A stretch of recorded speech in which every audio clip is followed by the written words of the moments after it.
our governments, with our tax money, are subsidizing this is insane to me. It's literally insanity. We need concrete, tangible action. Fossil fuel subsidies are like a massive leak in the pipeline of an economy.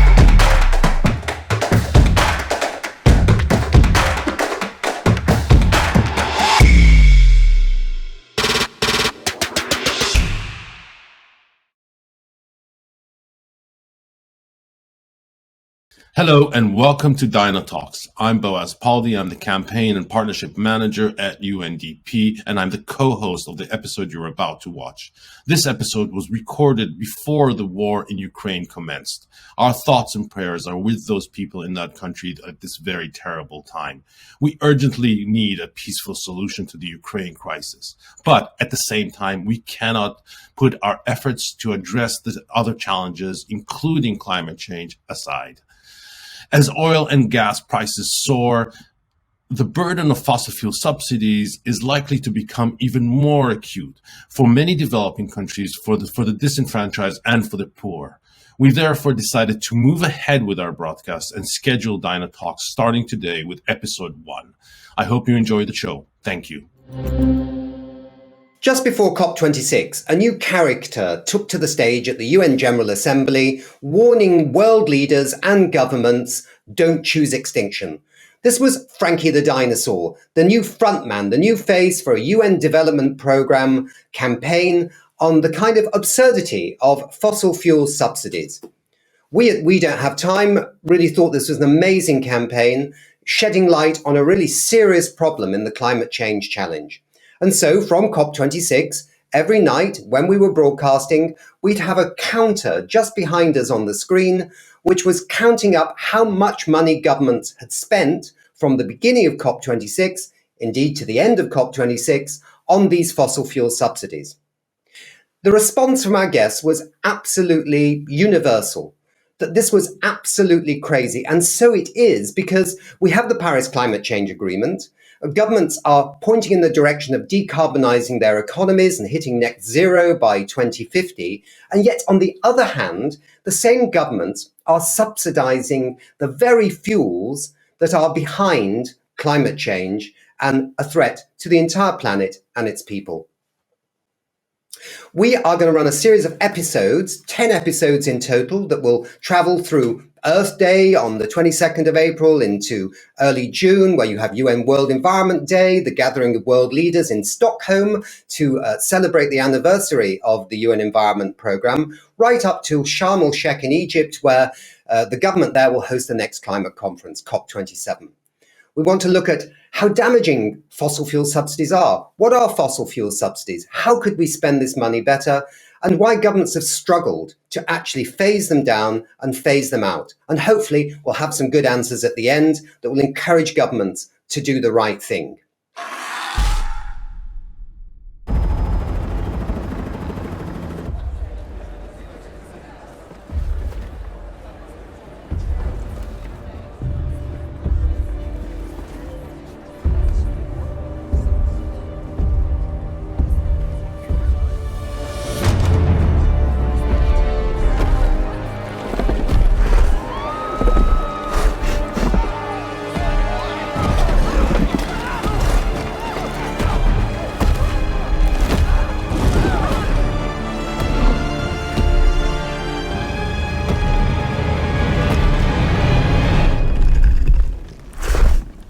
You okay? You need a minute? Cool. Okay.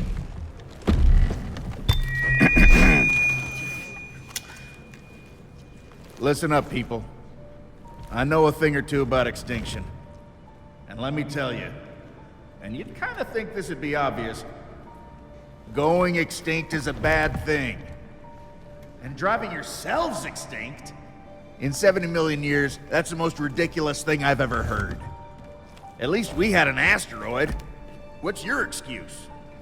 You're headed for a climate disaster, and yet every year governments spend hundreds of billions of public funds on fossil fuel subsidies. Imagine if we had spent hundreds of billions per year subsidizing giant meteors. That's what you're doing right now. Think of all the other things you could do with that money.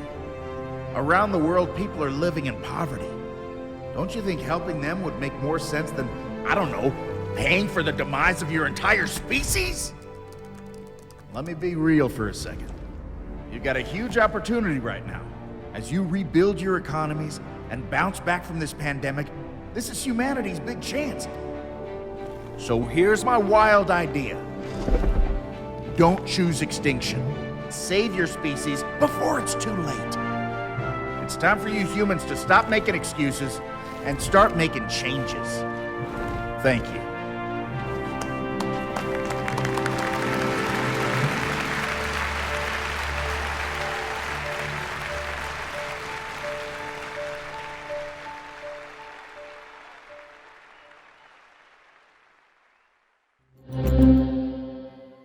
So at this moment, let me ask the audience to download the We Don't Have Time app, and that can be found at wedon'thavetime.org, and you can ask questions of the guests on the show.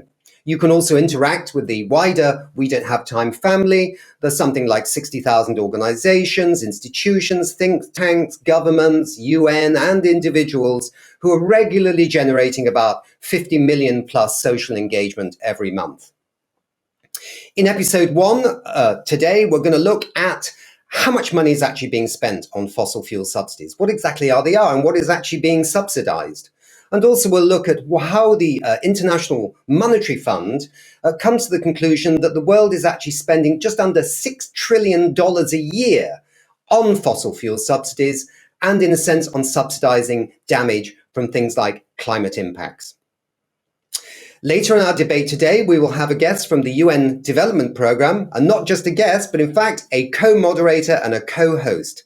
That is Boaz Paldi. He is the UNDP's Global Partnership and Campaigns Manager, and he's been very instrumental in this campaign and this video with Frankie the Dinosaur. He was also a TV journalist in his former life, including with the BBC, so he's going to be right at home here on We Don't Have Time television.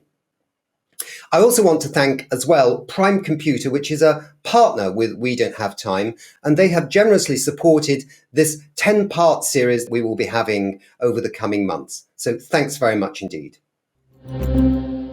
So since COP26 in Glasgow, we've kept that counter running, and you can see today just how much it's grown in terms of how much we're spending on fossil fuel subsidies. It gets bigger and it gets crazier with every minute. So let's get the show rolling. Let me introduce our first guest. Our first guest is George Gray Molina. He's head of strategic engagement at UNDP, and he's also the chief economist. He's also a man in great demand, so we're really happy to have him on our first episode. George is a Bolivian national as well, which is fantastic because We Don't Have Time is a global broadcaster, so it's great to have many people from around the world. George, I'm going to give you the floor right now. If you could give us a little look into what are fossil fuel subsidies, how much are we spending, and so on. Thanks very much indeed. Thanks so much, Nick. It's a pleasure to be here. So let me focus on three big issues. First is what are fossil fuel subsidies, and then move into why are they a problem, and also what is the size of them. So what are fossil fuel subsidies? Like all subsidies, fossil fuel subsidies reduce the price paid by buyers and increase the quantity sold. Now, in this, they're like any other subsidy that we know about, such as food, social housing, or public transportation. But unlike those that are social goods, fossil fuel subsidies are promoting a social bad, which is having ripple effects over the economy and over the environment. So I'll get back to that. But just the big picture on subsidies is that it's similar to all subsidies, but with a bad effect. Now, we have to unpack this for fossil fuel subsidies. There are subsidies to producers and there are subsidies to consumers. Now, subsidies to producers is a transfer of money to some of the largest corporations in the world. It makes it less costly for them to extract fossil fuels. So it can include things like a tax break or explicit public finance or some type of investment by a state-owned enterprise. When a subsidy goes to consumers, it's going straight to the price that consumers pay either at the gas pump or with their electrical bill from month to month. Think of this as a subsidy as operating like a band of prices. So many countries freeze the price of a certain amount per barrel of oil around $30 per barrel. But if the international price is $90 per barrel, as it is this week, then the subsidy will be about $60 per barrel. So this is fluctuating, and that's why we get these different figures and numbers that I'll talk about in a minute. This has enormous fiscal effects that we will discuss as well. Fossil fuel subsidies are like a massive leak in the pipeline of an economy. So why are they a problem? Economists, environmentalists, policymakers usually focus on three issues. One is inefficiency. Fossil fuel subsidies are inefficient. They're inefficient because they cost more than what they deliver in benefits. So if we wanted to invest in cheaper energy sources, for example, we could incentivize renewable energy like wind or solar rather than making oil cheaper. Second, we also think about them in terms of equity, and fossil fuel subsidies are very inequitable. Most of the benefits of these subsidies go to the richest households or the largest corporations in the world who consume the largest proportion of energy based on fossil fuels. And third, of course, something that is close to what we've been discussing is that they have massive environmental effects. Economists call these externalities because we cannot capture them because they go unpriced. And underpriced carbon emissions lead to overconsumption of fossil fuels, which accelerates global warming and exacerbates local air pollution, among others. So in the bigger picture, subsidies are the tip of the iceberg for a larger conversation on carbon pricing. And just a detour here, because most of the prices that we talk about that we see on Amazon.com or on the supermarket are mispriced, because only 13% of goods and services in the world are covered by some sort of carbon tax or carbon pricing. So, for example, the coffee that I drank this morning came from South America, and it includes the transportation costs, but not the emission costs. If the price of carbon, which is zero in the state I'm in, were $75 or $100 a ton of emissions, my cup of coffee would have to be more expensive, unless, of course, it was made with solar or wind power, in which case it might be cheaper. Now, coffee is nothing compared to the true cost of assembling fossil fuel intensive goods like an iPhone, which has components for 20 countries, or Bitcoin mining, which is so intensive in energy that it consumes 91 terawatt hours of electricity annual, which is about what Finland does, a nation of 5.5 million a year. So how much is actually spent? There are two sets of numbers. One is explicit subsidies. The others are implicit subsidies. Let's start with explicit subsidies, which is what most people associate with subsidies. These are cash transfers either to producers or consumers. The amount hovers around $560 billion a year for the past 5 years and about $432 billion a year for the past decade. The 560 billion figure is the amount that ministers of finance have in mind when they talk about subsidies. How much is 560 billion? It's about the size of the sum of the GDP of the 100 lowest income economies in the world, or the size of all of Sweden's GDP this year. That's how large it is. Now, let's talk about implicit subsidies, because this includes the environmental cost and foregone consumption taxes of higher fossil fuel prices. This is an estimate made by the IMF, and the number is truly astronomical. Globally, fossil fuels subsidies were at $5.9 trillion in 2020, or about 6.8% of global GDP. This is the amount that both economists and environmentalists have in mind when they talk about subsidies. Now, just 8% of the 2020 subsidies reflects explicit subsidies, and the other 92% are implicit subsidies. So what this is saying is, given that we don't have a global price on carbon, this continues to be implicit, hidden, if you will, invisible from the market.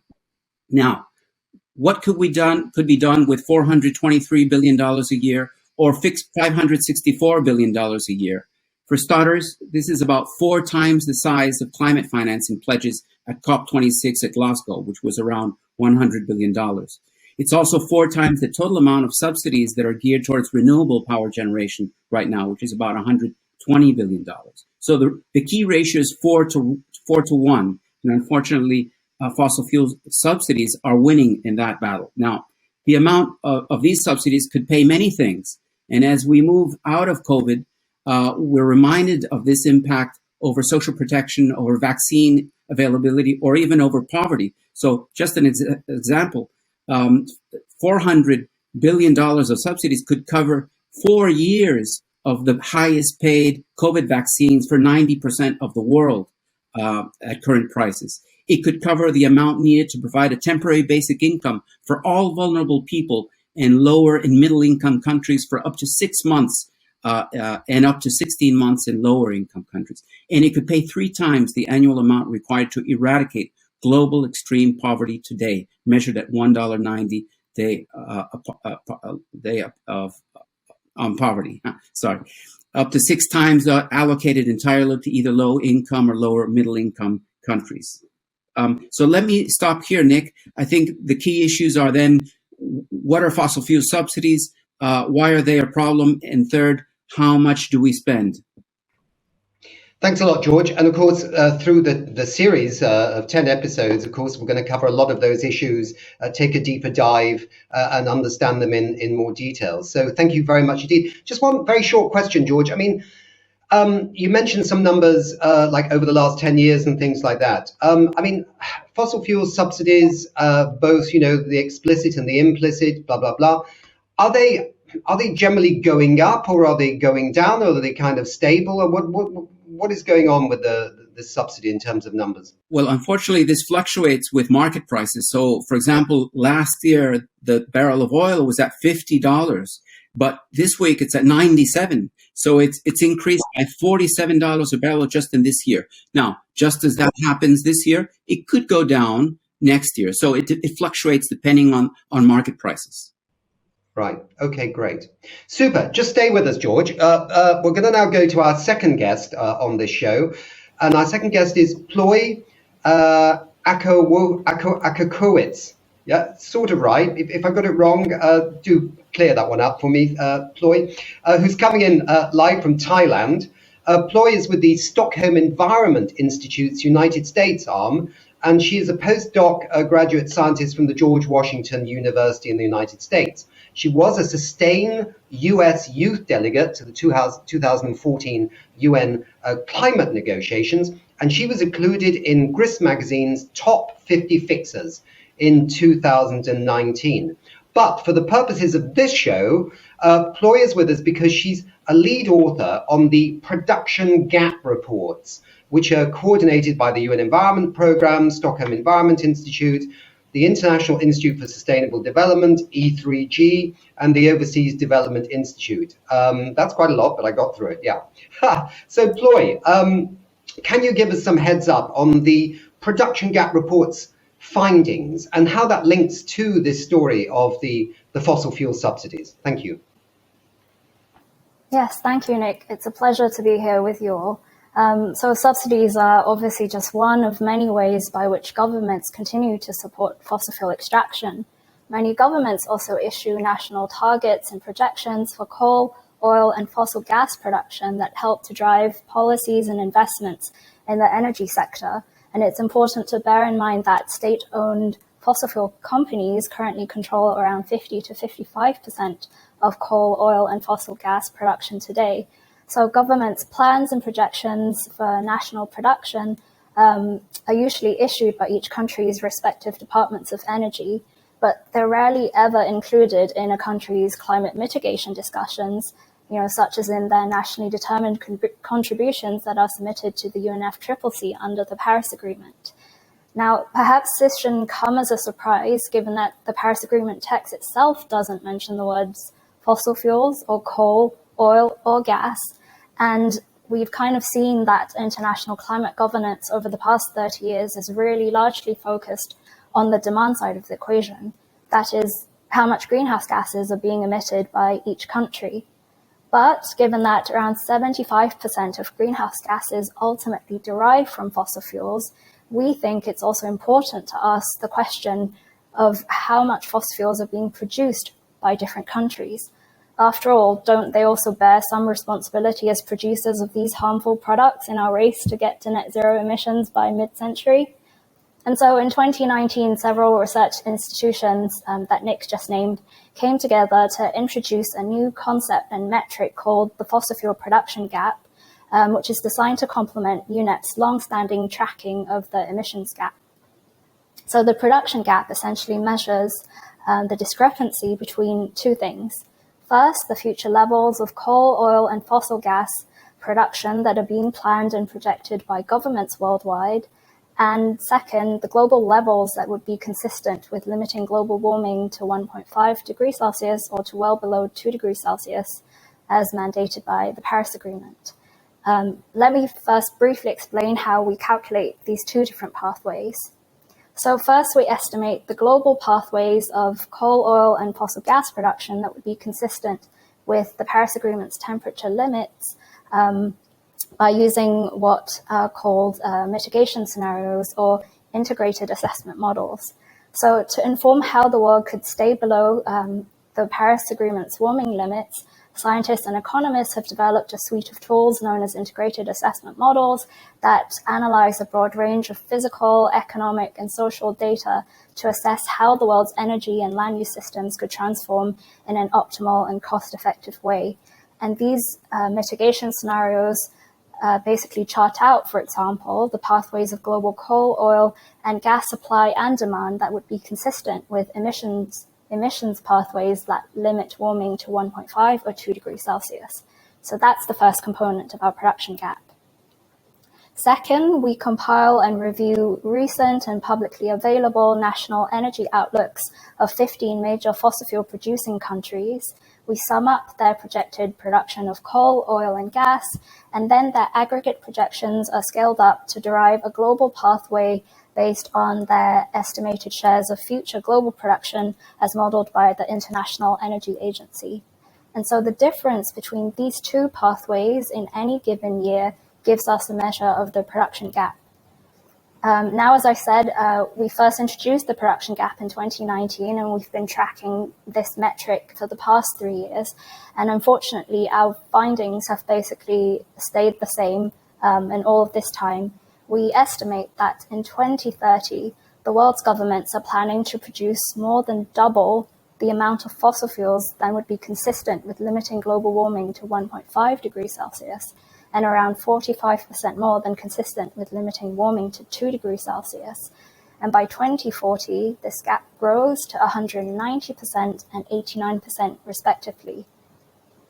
And so we see this gap widening over time because basically, on average, all the mitigation scenarios are telling us that coal, oil, and gas production and use need to start declining steeply and immediately from today. On the other hand, what the government's plans and projections are showing are a very modest decline in coal and continued increase in oil and gas production out to 2040. So this creates an ever-widening production gap. So unfortunately, what this tells us is that although we've been seeing, a growing number of net zero emissions pledges and countries increasing their climate ambitions in recent years, they have yet to plan for the rapid and sustained reductions in fossil fuel production that these targets require. Basically, nobody wants to ask the difficult and thorny question, right, of which countries are going to get to produce the remaining limited amount of fossil fuels under our dwindling global carbon budget in order to get to net zero by mid-century. Great, Ploy. I say great. It sounds very depressing, actually. But obviously, we're all optimists, so we hope things are going to be turned around, particularly by this campaign. Tell me a little bit how, just briefly, how does all that fit into the subsidy stories? So, I mean, it clearly does, but can you just put your finger on it? Because I know in those reports there is some reference to the subsidies continuing as well, and other kind of tax breaks that, if you want to shut down an old oil well or something, they get a tax break on that. Just briefly.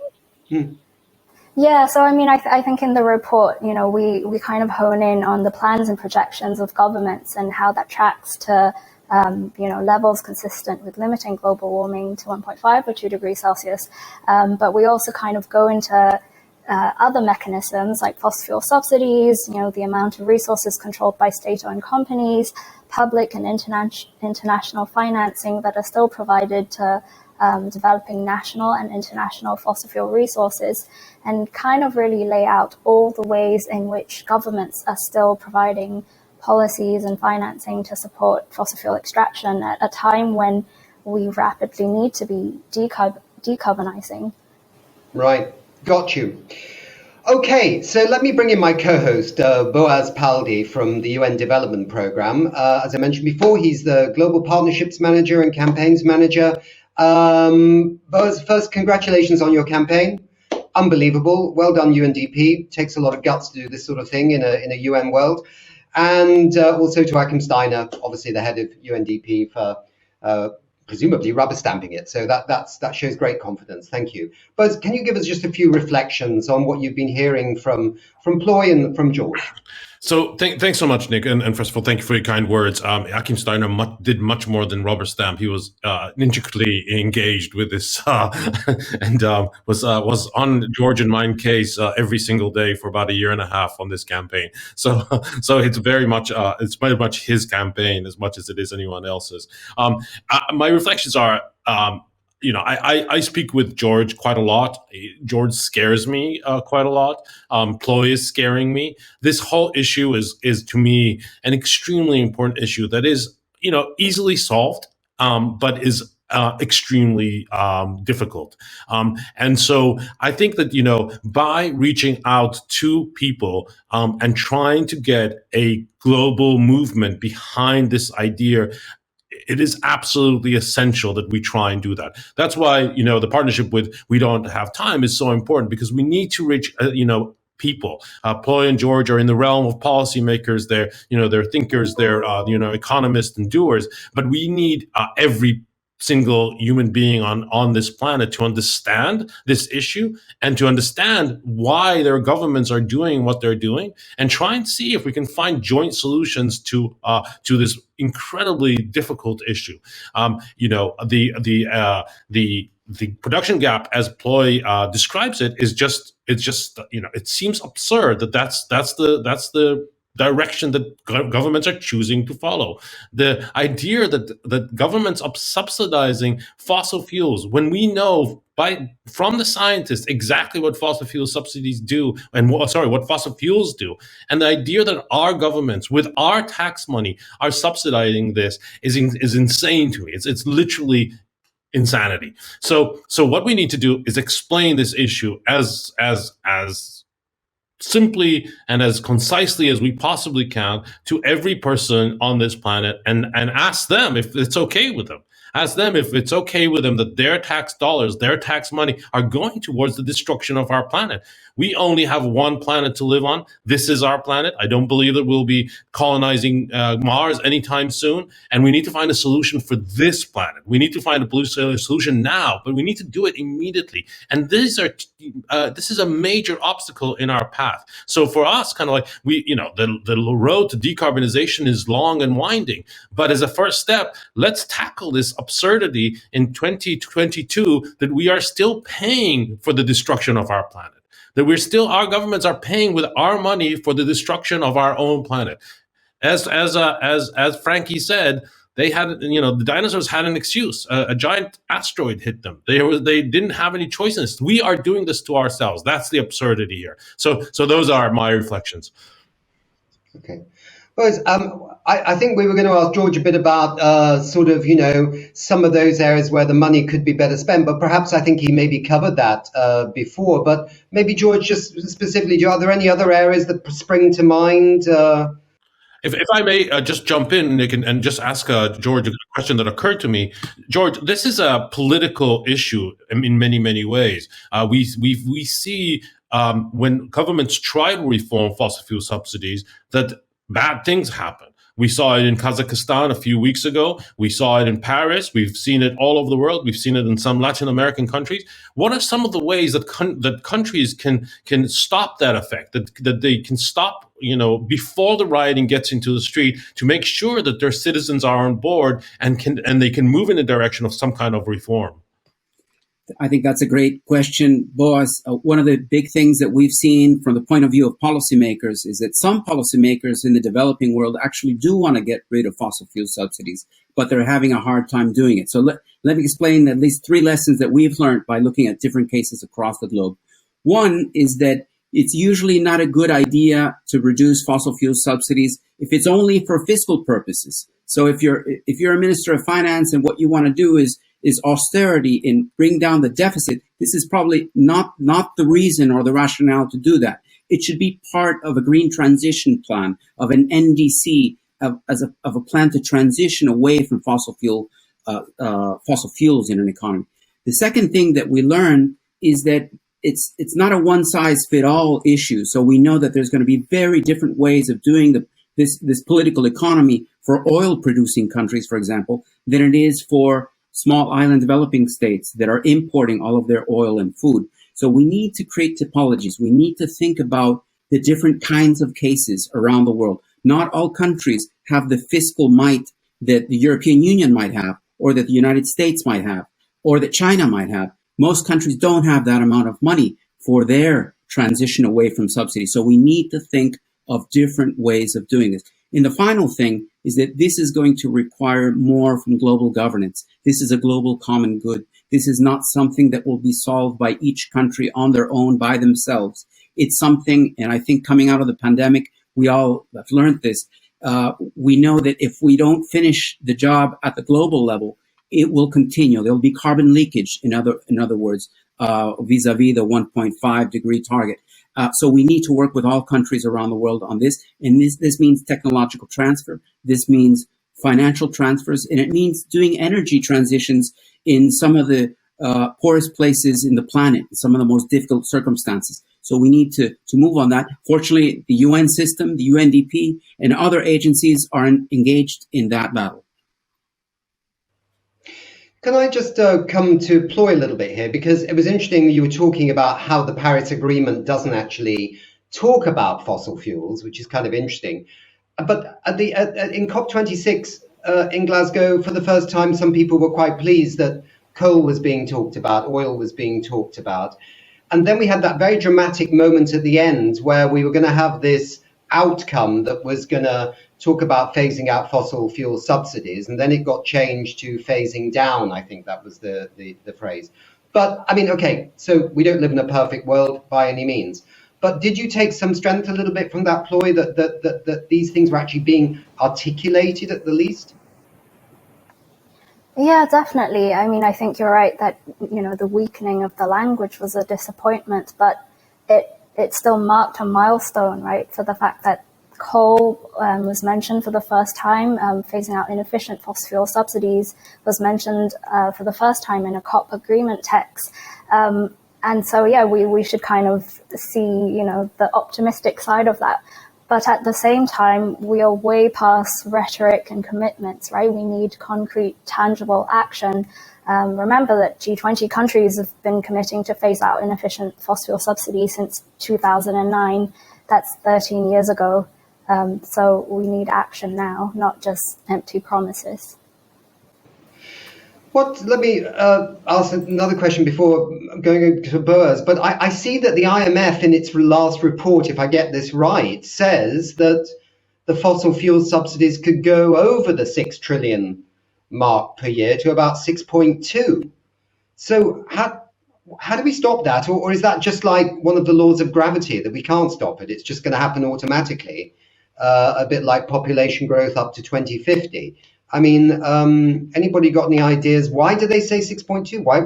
Because we're all supposed to be acting on climate change. Well, I think one of the things that the IMF is flagging is that the cost of carbon emissions will continue to grow. So this year we should be at, say, $80 of carbon tax per ton of emissions. But next year we should be at 90. And the next year we should be at 100. So the tax should be growing, but it's not growing. As you know, there are only a few countries, a handful of countries in the world that actually tax carbon. So until we start to shift on that pricing side, on the carbon pricing side, and there are some interesting proposals out there, we're not going to see much action on that inertial increase. So we'll see that implicit subsidy increase, even if the fiscal amount stays the same. The inertial sort of implicit subsidy will grow. So I think that's something that we have to keep in mind. Just the last thing that I wanted to mention is that ultimately this is also about equity. It's about inequalities, both on the effects of climate change and fossil fuel subsidies, but also on reducing them. As we reduce them, we need to think about compensation schemes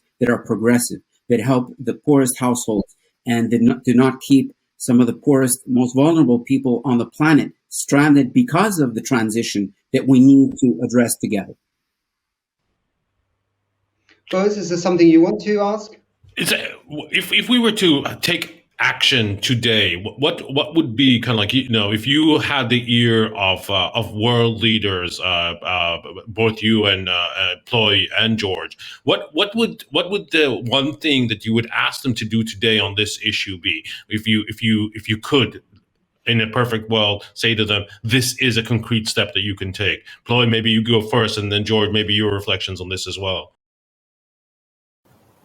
Sure. I mean, since we're talking about fossil fuel subsidies, right, that one very concrete step is, as George was saying, reform fossil fuel subsidies as a part of comprehensive, just and equitable transition away from fossil fuel production and use, in a fair way that mitigates the impacts for the most vulnerable groups of society, that correctly price energy, that make polluters pay and kind of account for all the so-called externalities that are costing millions of people to die prematurely from air pollution arising from fossil fuel production, causing biodiversity loss from, frontiers and sacrifice zones that are being devastated by coal, oil, and gas extraction. Thank you. Boaz, I guess when we think about this, we know that we have to act on prices, but we also have to act on the availability of renewable energy. So prices are something that fluctuate. Right now, we're at a very high price for barrel for oil. That means that the cost of reducing subsidies is quite high right now. We should have done it last year when the barrel was at its lowest for 10 or 20 years. But that means that at this moment, the key thing is to be aggressive on the transition to renewable sources, because the relative price of solar and wind is now very good compared to that high price of oil. So this is the moment for a massive energy transition around the world. In the next few years, we should be preparing for what the fossil fuel subsidy reduction will be when prices start to get lower again, so that we don't have that high distributive effect that we want to avoid with some of the poorest and most vulnerable households. Okay, so I think we're going to have to wrap it up there for episode 1. Fantastic. Thank you so much, Ploy. Thank you so much, George. Thanks to my co-host, Boaz, as well, and everyone at UNDP. Thank you to Prime Computer for supporting this series. We hope you will tune into episode 2. There we're going to take a bit of a deeper dive into how renewable energy could actually, fill this gap a bit more. And also the impacts of fossil fuel subsidies, in a sense, on the natural world as well. So we're going to take a deeper dive into what's going on there. I hope that was interesting. I hope the viewers enjoyed it. And thanks very much. We don't have time. UNDP, the Dino Talks. Bye. We believe by rewarding climate solutions and warning all the polluters, we will make it profitable to save our planet and super expensive to destroy it. We must now zoom in on the quality and the implementation of plans, on measuring and analyzing, on reporting, transparency and accountability. We want to be better, and that's why we are open for climate dialogue. We want to know what you think, and so that we can improve. Let's give climate love to those that have the solutions. And let's send climate warning to those that needs to change. I invested in We Don't Have Time because I actually agree, we don't have time. We're trying to reduce CO2 collectively. If we don't act urgently and quickly, catching up later won't work. The drive to net zero is the growth story of the 21st century. We had about $350 billion of direct subsidies and tax expenditures, tax breaks given to fossil fuels. Have such an enormous mobilization of business, finance, civil society, and science all gathered here. We have halved our own emissions between 2012 and 2017 and are now at the 70% reduction. SSAB has decided to be the first steel company in the world to offer fossil-free steel to the market in just a few years. There's lack of clarity and it just feeds greenwashing and delays meaningful action. We just have to go quickly. We have the technology. We don't have to develop technology. We're going to create this huge wealth transfer from energy producers who represent a tiny minority of people to energy consumers who represent all people. We are in a climate emergency, and we are very far from where we need to be. Get ahead of the curve or you're going to lose. I was able to attend one demonstration that kicked off at Kelvin Grove all the way to George Square, and we had a lot of activists. What I feel that I can bring is a young audience that maybe doesn't know what to think about climate change. What is happening here, negotiating, it's so wrong from our perspective. You don't put a price on your mother. Now, personally, I don't believe the fossil fuel industry should continue to be allowed to operate the way it's been operating for the last several decades. We want to bring a voice to all the new solutions, the new ideas, the new entrepreneurs who are out there trying to kind of make a break and create this new climate economy. They're setting a great example, and there's lots of other big businesses that should follow their example. I really want to urge everybody just to be thinking more about land use and not just electrifying vehicles to, maintain the environment that got us here today. They want to ban the word burgers, sausages, and steaks from being used on vegan and vegetarian products. Tell them what they do so that they will be encouraged to do more. And together with the community or users, we share this to millions of people on social media, so this is getting noticed. Let's bring in Shweta Chakrabarty tonight, risk and behavioral scientist and president of U.S. operations for We Don't Have Time. As the name says, we don't have time. ستوكهولم مؤسس منظمة ليس لدينا الوقت. We don't have time. السيد إنغمار رونسبورغ. Joining us for more is We Don't Have Time's Nick Nuttall. Nick, welcome to the program. And Nick, about this counter, speaking of numbers. This is a clock that shows you how much money has been spent on fossil fuel subsidies since the beginning of the COP. We have a climate crisis and we're still subsidizing the industry which is causing the crisis. I mean, it's completely dumb. I'm a finance guy, it makes no sense whatsoever. $2.5 trillion went into subsidies for fossil fuel. That's a definition of insanity. Still, this is a positive. It's the first COP decision that actually mentions coal power or fossil fuel subsidies. We need to communicate climate action. Because if only a few people or a few companies are doing climate action without communicating it to others, we will not solve the climate crisis.